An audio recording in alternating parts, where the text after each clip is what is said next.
Hello दोस्तों, नमस्कार। स्वागत है एक बार फिर से आप सभी के अपने प्रिय चैनल पर। दोस्तों आपको बता दें जो अभी की सबसे बड़ी खबर, ये क्या फिर होगी सर्जिकल स्ट्राइक। जी हाँ दोस्तों, एलओसी पर अंतरराष्ट्रीय सीमा के पार 14 लॉन्च पैड प्लस 300 आतंकी मौजूद। जी हाँ दोस्तों, बड़ी रिपोर्टिंग, बड़ा खुलासा भाई दोस्तों, बड़ी ही ब्रेकिंग न्यूज बताने वाले हैं हम आपको। साथ ही अगली खबर में बताएंगे जहाँ पर अफगानिस्तान का एक बुजुर्ग जिसने 70 साल की उम्र में उठाई AK-47 और कहा तालिबान को जड़ से उखाड़ फेंक दूंगा, और कसम भी खाई है दोस्तों। बताएंगे कौन है ये बुजुर्ग और कैसे खोल गया इनका इतना भयानक तरीके से खून। जी हाँ दोस्तों, बड़ी खबर उससे आगे आपको दिखाएंगे जहां पर पुलवामा के बदले का समय आ गया है दोस्तों। IED तैयार करने वाला लंबू मारा गया। जी हाँ दोस्तों, 40 जवानों ने देश के लिए दिया था सर्वोच्च बलिदान। देंगे दोस्तों इसकी भी बड़ी जानकारी और बताएंगे कि कितने पुलवामा से जुड़े आतंकवादियों को मार गिराया गया है दोस्तों, और कितनों का अभी हिसाब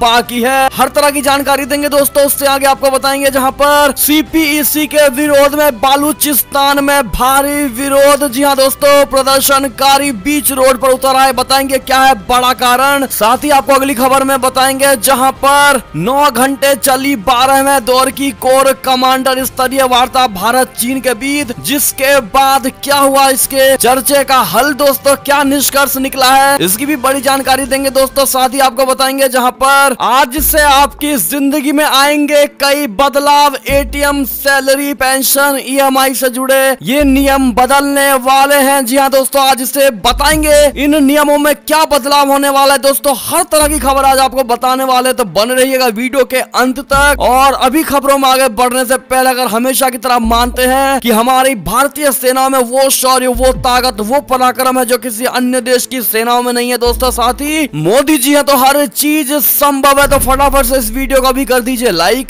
चैनल को कर दीजिए सब्सक्राइब, बेल आइकन दबाइए, साथ ही कमेंट बॉक्स में लिख दीजिएगा जय हिंद। जी हाँ दोस्तों, तो चलते हैं पहली और सबसे बड़ी खबर की तरफ जहां पर फिर होगी सर्जिकल स्ट्राइक। LOC और अंतरराष्ट्रीय सीमा के पार 14 लॉन्च पैड पर 300 आतंकी मौजूद। जी हाँ दोस्तों, LOC पर पाकिस्तान द्वारा आतंकी शिविरों को फिर से सक्रिय करने और अल बद्र संगठन फिर से खड़े होने के साथ आने वाले हफ्तों में जम्मू और कश्मीर को उड़ाने की कोशिश में है दोस्तों। जम्मू और कश्मीर में आतंकी गतिविधियों में वृद्धि की भी उम्मीद जताई जा रही है। सरकारी सूत्रों ने कहा है कि नियंत्रण रेखा के पार 225 से 250 आतंकवादी और अंतरराष्ट्रीय सीमा पर अतिरिक्त 30 से 40 आतंकवादी मौजूद हैं। 14 लॉन्च पैड्स में आतंकियों की पहचान कर ली गई है दोस्तों। तंगधार, नौगाम, उरी, पूंछ और पल्लन वाला क्षेत्रों में एक लॉन्च पैड है। मचल, कृष्णा घाटी और नौशहरा क्षेत्रों में 2-2 और भीमबर गली में 3 लॉन्च पैड उपलब्ध हैं। ये संभावित घुसपैठ के रास्ते से भी जाने जाते हैं। जी हाँ दोस्तों, अधिकांश आतंकवादी पीर पंजाल पहाड़ियों के उत्तर में लॉन्च पैड में है दोस्तों। उनकी संख्या 150 से 165 के करीब है। पीर पंजाल पहाड़ियों के दक्षिण में 75 से 85 क्षेत्र हैं और बाकी अंतरराष्ट्रीय सीमा के पार हैं। जी हाँ दोस्तों, हिजबुल मुजाहिदीन, लश्कर-ए-तैयबा और जैश-ए-मोहम्मद प्रमुख समूह बने हुए हैं, जबकि पाकिस्तान अल बद्र संगठन को फिर से खड़ा कर रहा है दोस्तों। LOC के पास अथमुकाम और शारदी में अल बद्र के 2 शिविर स्थापित किए गए हैं। ऐसे में दोस्तों जम्मू कश्मीर में बढ़ते इन आतंकवादियों के नंबर को देखते हुए फिर से ये कयास लगाए जा रहे हैं दोस्तों कि कहीं ना कहीं क्या फिर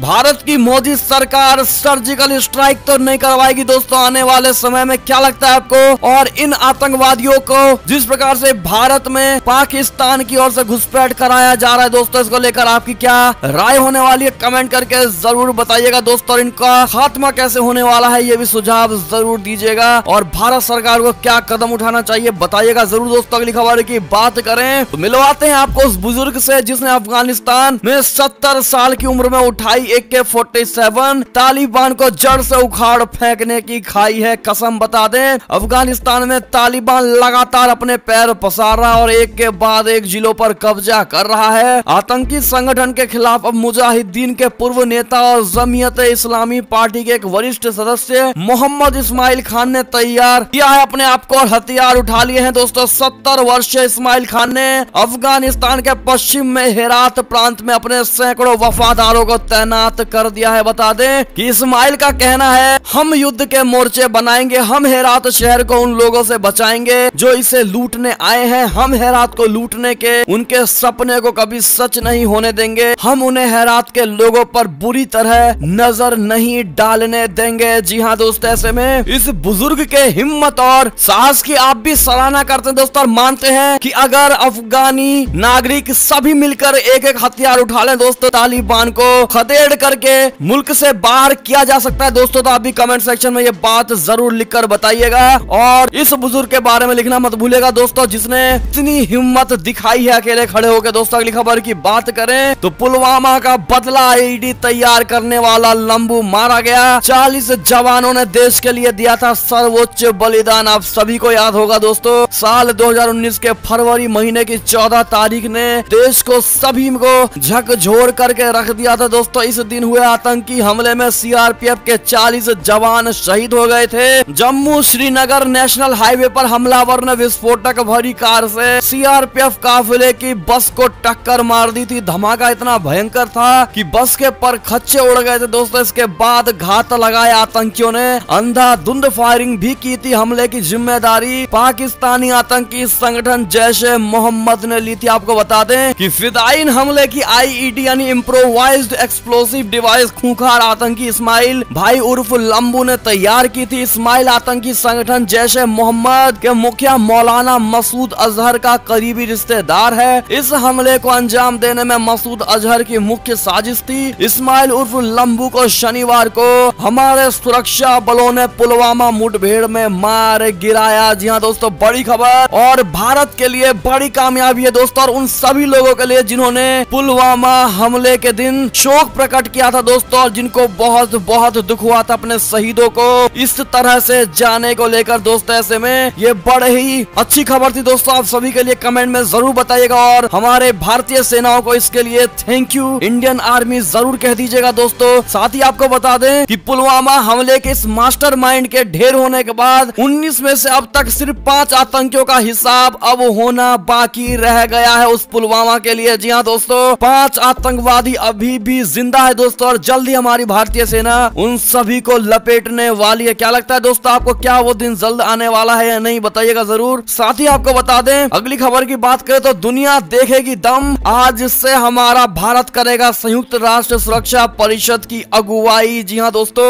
अब आतंकवाद के खात्मे पर रहेगा जोर। बता दें 1 अगस्त से भारत संयुक्त राष्ट्र सुरक्षा परिषद की अध्यक्षता करने जा रही है, यानी 1 महीने तक संयुक्त राष्ट्र सुरक्षा परिषद की कमान भारत के हाथों में होने वाली है दोस्तों। भारत अपनी अध्यक्षता के दौरान समुद्री सुरक्षा, शांति रक्षा और आतंकवाद खत्म करने जैसे विषयों पर ध्यान देगा एवं इन मुद्दों पर उच्च स्तरीय कार्यक्रमों की अध्यक्षता करेगा। साथ ही ठोस रणनीति बनाने पर जोर देगा। बता दें संयुक्त राष्ट्र महासभा अध्यक्ष के कार्यालय से मिली जानकारी के मुताबिक भारत के राजदूत टीएस तिरुमूर्ति ने यूएन महासभा प्रमुख को भारत की अध्यक्षता के दौरान होने वाली मुख्य गतिविधियों से अवगत कराया है। जी हाँ दोस्तों, संयुक्त राष्ट्र में भारत के स्थायी प्रतिनिधि राजदूत टीएस तिरुमूर्ति ने कहा है कि हमारे लिए उसी महीने में सुरक्षा परिषद की अध्यक्षता संभालना विशेष गर्व और सम्मान की बात है, जिस महीने से हम अपना 75वां स्वतंत्रता दिवस मना रहे हैं। जी हाँ दोस्तों, ऐसे में कांग्रेचुलेशन राजदूत टीएस तिरुमूर्ति जी, जरूर कह दीजिएगा दोस्तों कमेंट सेक्शन में। अगली खबर की बात करें तो सीपीईसी के विरोध में बालोचिस्तान में भारी विरोध, प्रदर्शनकारियों ने कहा हमें अपने इलाकों से हटाया जा रहा है। बता दें बालोचिस्तान में लोग एक बार फिर पाकिस्तान के खिलाफ विरोध प्रदर्शन कर रहे हैं दोस्तों। बालोचिस्तान के ग्वादर इलाके में लोगों ने इमरान सरकार पर क्षेत्र और क्षेत्र के लोगों के साथ दुर्व्यवहार के आरोप लगाए हैं। पाकिस्तान को लेकर इनका कहना है कि चीन पाकिस्तान इकोनॉमिक कॉरिडोर के कारण ग्वादर के लोगों की नौकरियां जा रही हैं। न्यूज एजेंसी एएनआई की रिपोर्ट के मुताबिक एक प्रदर्शनकारी ने कहा कि हम फंस गए हैं। बलूचिस्तान के लोगों के पास चुनने के सिर्फ 2 विकल्प हैं, या तो समुद्र में डूब जाएं या फिर शैतान की गोद में जाकर बैठ जाएं। सीपीसी एक ऐतिहासिक समस्या है। जी हाँ दोस्तों,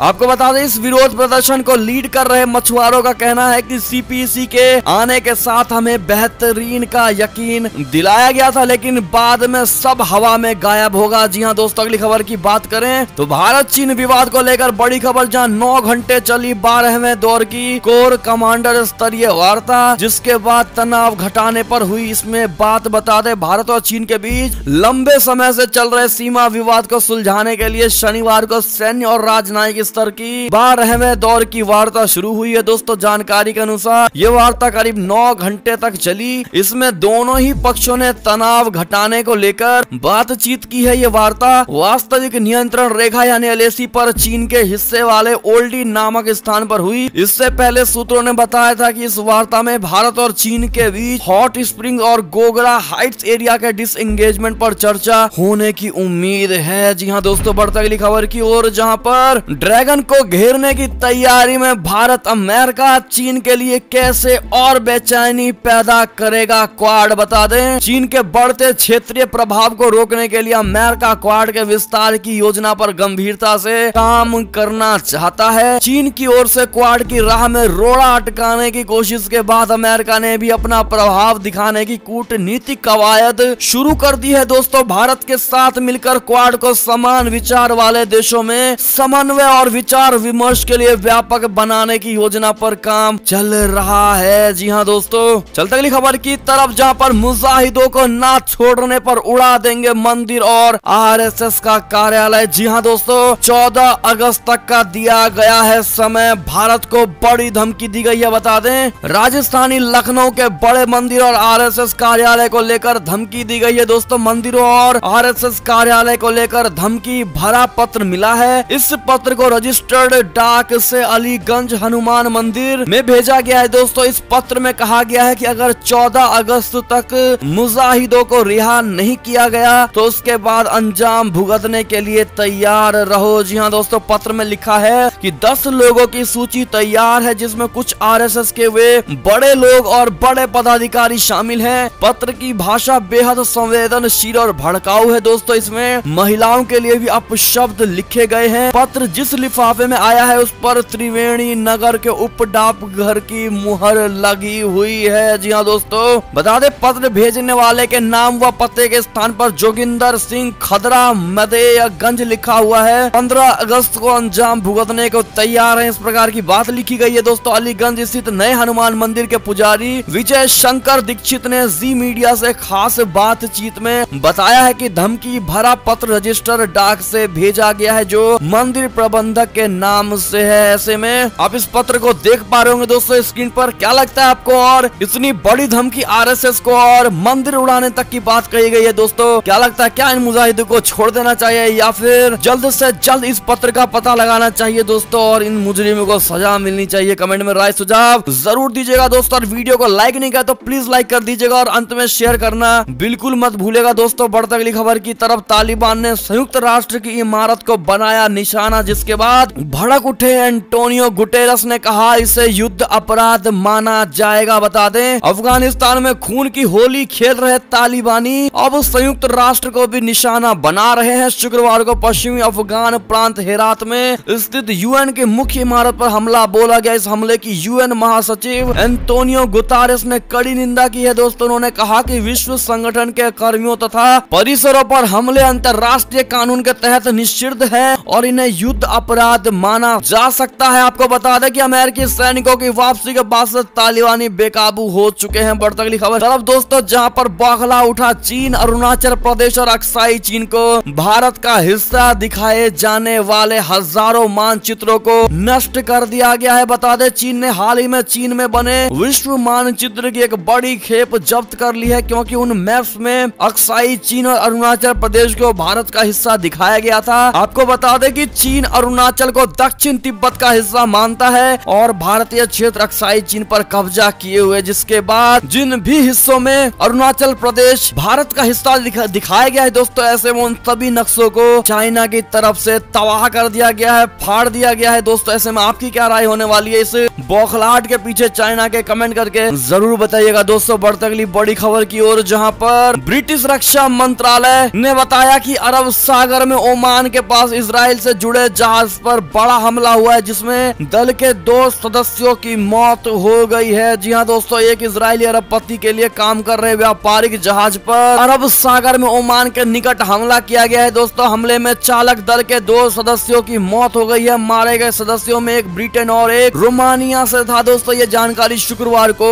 ब्रिटिश रक्षा मंत्रालय ने दी है। हालांकि इजराइल के अधिकारियों ने इसकी पुष्टि नहीं की है। संबंधित अरबपति की कंपनी ने आशंका जताई है कि यह समुद्री डाकुओं का हमला हो सकता है। बढ़ती अगली खबर की तरफ, जहां पर कोरोना संक्रमण से जुड़ी बड़ी खबर आ रही है जापान से, जहां पर जापान में कोरोना का कहर बढ़ गया है। दोस्तों सरकार ने इसको लेकर राजधानी टोक्यो समेत कई शहरों में कर दी है आपातकाल की बड़ी घोषणा। बता दे जापान में ओलंपिक खेलों के बीच कोरोना ने चिंता बढ़ा दी है। दोस्तों देश में रोजाना 10,000 से अधिक मरीज मिल रहे हैं। इस बीच प्रधानमंत्री योशिहिदे सुगा ने इस जानलेवा वायरस के प्रसार को रोकने के लिए राजधानी Tokyo, Saitama, Chiba, Kanagawa, Osaka और ओकिनावा प्रांतों में आपातकाल की घोषणा कर दी। अगली खबर की बात करें दोस्तों, जहां पर तालिबान पर बड़ा प्रहार, अफगानिस्तान के हेरात में 100 से ज्यादा आतंकवादियों को ढेर कर दिया गया है। दोस्तों साथ ही एयर स्ट्राइक में भी 21 आतंकवादियों को मार गिराया गया है। बता दें उत्तरी अफगानिस्तान के जवजान प्रांत में शुक्रवार को आतिबान के गढ़ में जमकर बमबारी की गई है, जिसमें 21 आतंकवादियों के मारे जाने की पुष्टि की गई है। दोस्तों उत्तरी क्षेत्र के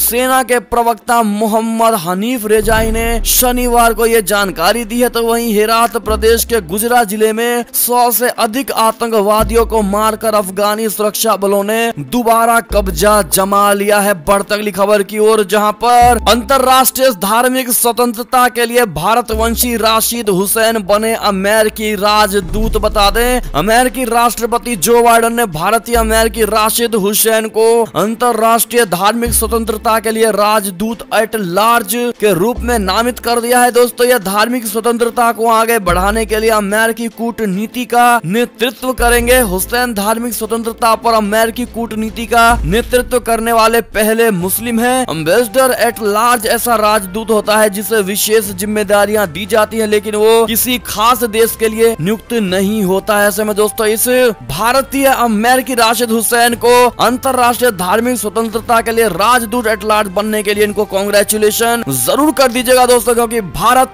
का कोई भी अगर कहीं पर बड़े पोस्ट पर नामित होता है दोस्तों, तो भारत के लिए इससे बड़ा गर्व की बात कुछ नहीं हो सकता दोस्तों। तो कहना बिल्कुल मत भूलिएगा। चलते अगली खबर की ओर, जहां पर इजराइल को बड़ा झटका, ईरान और सऊदी अरब में समझौता हुआ तो होंगे उसके दूरगामी नतीजे। जी हाँ दोस्तों, ईरान और सऊदी अरब एक समझौते के करीब पहुंच गए हैं दोस्तों। पर्यवेक्षकों का कहना है कि अगर इस पर दस्तखत हो गए तो उससे पूरे पश्चिम एशिया क्षेत्र की कूटनीति और शक्ति संतुलन में भारी बदलाव आ जाएगा। वेबसाइट एशिया टाइम्स के खबर के मुताबिक दोनों देशों के अधिकारियों की हाल में बैक चैनल के जरिए 2 बैठकें हुई हैं। इनमें पहली इराक में हुई थी, दूसरी ताजा बैठक के ओमान में हुई है। दोस्तों सूत्रों ने बैठकों को रचनात्मक बताया है। चलते अगली खबर की ओर, जहां पर WHO के चीफ बोले जब दुनिया चाहेगी तब खत्म हो जाएगी कोरोना महामारी। बता दें विश्व स्वास्थ्य संगठन के चीफ अधानोम घेब्रेयेसस ने कहा है कि कोरोना महामारी तब खत्म होगी जब दुनिया इसे खत्म करना चाहेगी। ये हमारे ही हाथों में है। उन्होंने कहा हमारे पास आवश्यक सभी उपकरण मौजूद हैं। हम इस बीमारी को रोक सकते हैं, हम इसकी टेस्टिंग कर सकते हैं और फिर इलाज भी कर सकते हैं, लेकिन हम चाहेंगे तब, यानी जब सब देश मिलकर ये चाहेंगे दोस्तों तभी सफल हो पाएगा। क्या लगता है आपको? क्या घेब्रेयेसस की जो बात कही गई दोस्तों उसमें पूरी तरीके से दम है? तो बताइएगा जरूर। अगली खबर की बात करें तो एलन मस्क भिड़े एप्पल से,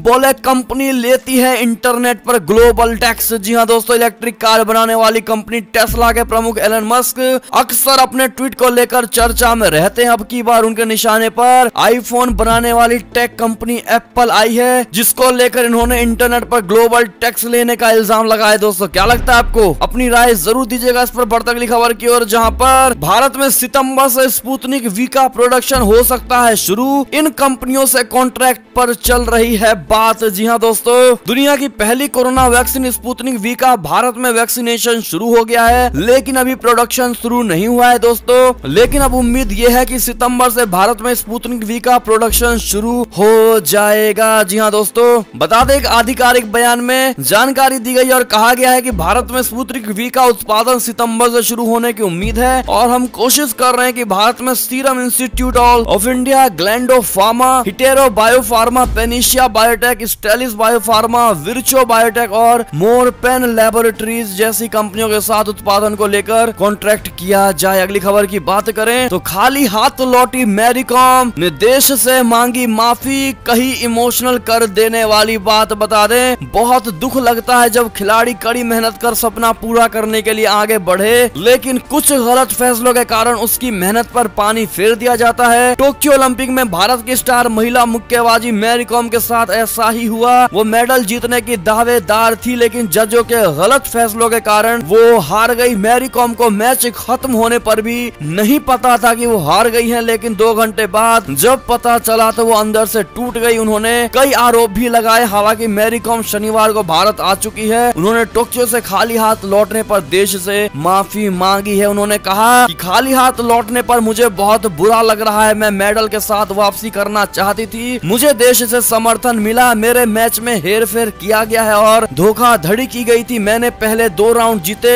जिसमें 16 क्लैश के राउंड थे दोस्तों, और फिर मैं कैसे हार सकती हूँ। मैं देश से माफी मांगना चाहती हूँ। आप लोग क्या कहेंगे दोस्तों ऐसे में? अगर आप भी चाहते हैं मैरी कॉम जैसे खिलाड़ी कभी माफी नहीं मांगना चाहिए दोस्तों, तो आप भी कमेंट सेक्शन में हम सभी भारतीयों के लिए वो जीती है, हम कभी उनको हार की तरह नहीं देखते दोस्तों। आप अगर नहीं देखते तो आप भी कमेंट में ये बात मैरी कॉम के लिए जरूर कह दीजिएगा। बढ़ते अगली खबर की तरफ, जहां पर प्लास्टिक कचरे से अब तक बनाया गया है 703 किलोमीटर लंबा हाईवे। नितिन गडकरी ने दी है इसकी जानकारी। बता दें, भारत में अब तक 703 किलोमीटर राष्ट्रीय राजमार्गों का निर्माण बेकार प्लास्टिक से किया जा चुका है, जिसकी जानकारी गुरुवार को संसद भवन में दी गई है। इस बात की जानकारी केंद्रीय सड़क परिवहन और राजमार्ग मंत्री नितिन गडकरी जी ने लोकसभा में एक लिखित उत्तर के तौर पर दी है। जी हाँ दोस्तों, ऐसे में आप भी उनको बहुत बहुत धन्यवाद जरूर कह दीजिएगा दोस्तों। देश में प्लास्टिक के कचरे को एक तरीके से दबाने के लिए। जी हाँ दोस्तों, अगली खबर की बात करें तो असम और नागालैंड के बीच खत्म हो चुका है सालों पुराना सीमा विवाद। मिजोरम के साथ हालात जस के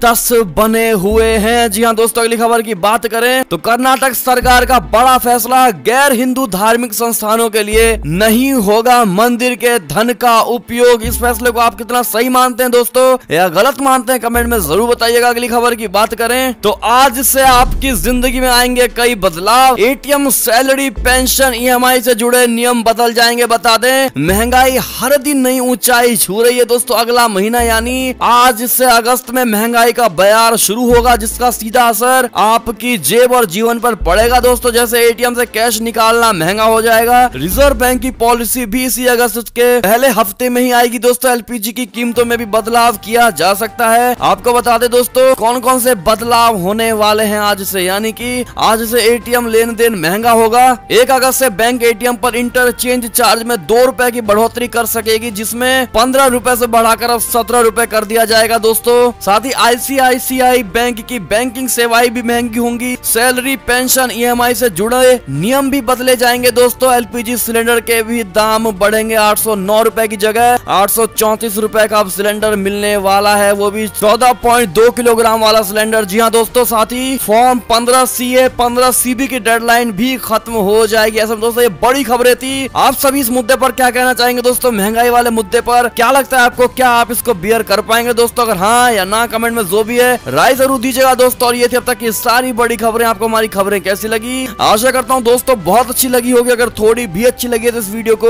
अभी अपने भाई बंधुओं में व्हाट्सएप, फेसबुक, ट्विटर के जरिए पूरे भारत में शेयर करना बिल्कुल मत भूलिएगा दोस्तों। अभी कर दीजिए इस वीडियो को लाइक, चैनल को कर दीजिए सब्सक्राइब, बेल आइकन दबाइए, साथ ही कमेंट बॉक्स में लिख दीजिएगा जय हिंद जय भारत। तो मिलते हैं आपसे अगली बड़ी खबर में, तब तक अपना ख्याल रखिएगा। बहुत बहुत धन्यवाद बने रहने के लिए। जय हिंद जय भारत।